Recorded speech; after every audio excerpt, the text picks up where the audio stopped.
পেঁয়াজ, গোটা মশলা, তেজপাতা, পেঁয়াজ, রসুন বাটা একসঙ্গে ফোড়ন দিতে হয়।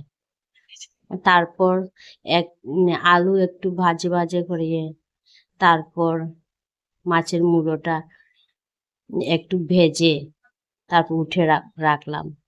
তারপর একসাথে পেঁয়াজ, রসুন, আদা, গুঁটো মশলা সব একসঙ্গে ফোড়ন দিয়ে মশলাটা ফোড়ন দিলাম। তারপর মশলাটা কষালাম।